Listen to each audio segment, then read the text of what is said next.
CCTV ফুটেজে দেখা যায় সোমবার ভোরে হঠাৎ করেই চট্টগ্রাম নগরীর হালিশহরের হালিমা মঞ্জিলের ৩য় তলায় সাখাওয়াত হোসেনের ঘরে ভয়াবহ বিস্ফোরণ হয়। এ সময় দগ্ধ অবস্থায় পরিবারের সদস্যদের নিচে নামতে দেখা যায়। বিস্ফোরণের তীব্রতায় ওই ভবনের লিফট ক্ষতিগ্রস্ত হয়। একই সঙ্গে ভবনের বিভিন্ন তলার অন্য ঘরসহ আশপাশের ভবনের জানালার কাঁচ দরজা ভেঙে যায়। সোমবার ভোরে ৬ তলা ভবনের ৩য় তলায় রান্নাঘর থেকে জমে থাকা গ্যাসে বিস্ফোরণ হয়। এতে ঘরে থাকা ৯ জন দগ্ধ হন। এদের মধ্যে ৩ জন শিশু রয়েছে। চুলা অন ছিল, চুলা বাট আগুন ছিল না, গ্যাস বিল্ড আপ হয়েছে, যার কারণে এই ঘটনাটা ঘটছে। দেখছি শুধু আগুন জ্বলে আর লোকজন বাইরে হইতেছে।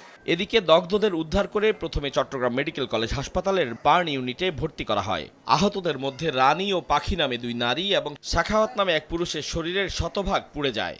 এছাড়া একজনের ৮০%, একজনের ৫০% এবং বাকিদের শরীরের ৩০ থেকে ৪৫% দগ্ধ হয়। চট্টগ্রাম থেকে তাদের পাঠানো হয় ঢাকায় জাতীয় বার্ন ইনস্টিটিউটে।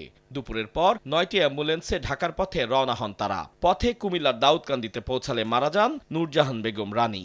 অনেকে বলতেছে লিফট থেকে হয়েছে, অনেকে বলতেছে ফাঁকঘর থেকে হয়েছে, কিন্তু ফাঁকঘর থেকে হইলে 10 মিনিট আগে ফাঁকঘরে ফাঁক করছে, সেটা তো কিভাবে হইলো এটা বোঝা যাচ্ছে না। চট্টগ্রাম এখান থেকে আমাদের পাঠাইছে 12টা থেকে শুরু করছে বাসা, এখানে পৌঁছলাম 6টা। মারা গিয়েছেন যিনি উনি হলো বড় ছেলের ওয়াইফ। উনি কোথায় আসলে পরে মারা গেছেন? উনি দাউদকান্দির কাছাকাছি আসছে আর উনি আল্লাহ নিয়ে গেছে আর কি। চিকিৎসক জানালেন দগ্ধদের সবার শ্বাসনালী ক্ষতিগ্রস্ত হয়েছে। শিশুসহ প্রত্যেকের অবস্থাই আশঙ্কাজনক।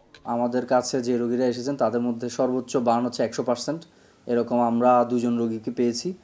আর সর্বনিম্ন আমাদের কাছে 30% বার্নের পেশেন্ট আমরা পেয়েছি। যেহেতু একটা আবদ্ধ জায়গায় পুরা ঘটনাটা ঘটেছে, সেজন্য তাদের প্রত্যেকেরই শ্বাসনালীতে ইনজুরি আছে, যেন সবগুলো বার্নই সিরিয়াস এবং সবগুলো রোগী গুরুতর। অসাবধানতাবশত ঘরে গ্যাস জমে এই বিস্ফোরণ হয়েছে দাবি বাড়ির মালিকের। গ্যাস জমা হয়েছে, রিজার্ভ ছিল গ্যাস এখানে, এবং রিজার্ভ গ্যাস হয়ে সবখানে ছড়াইছে। তার ম্যাচ সে অ্যাপ্লাই করছে, পরে সাথে সাথে ব্লাস্ট। জাতীয় বার্ন ইনস্টিটিউটের চিকিৎসক জানান দগ্ধদের এইচডিইউ এবং আইসিইউতে স্থানান্তরের মাধ্যমে নিবিড় ও উচ্চতর চিকিৎসা শুরুর কথাও জানান জাতীয় বার্ন ইনস্টিটিউটের চিকিৎসক। আতাউর কাউসার, সময় সংবাদ, ঢাকা।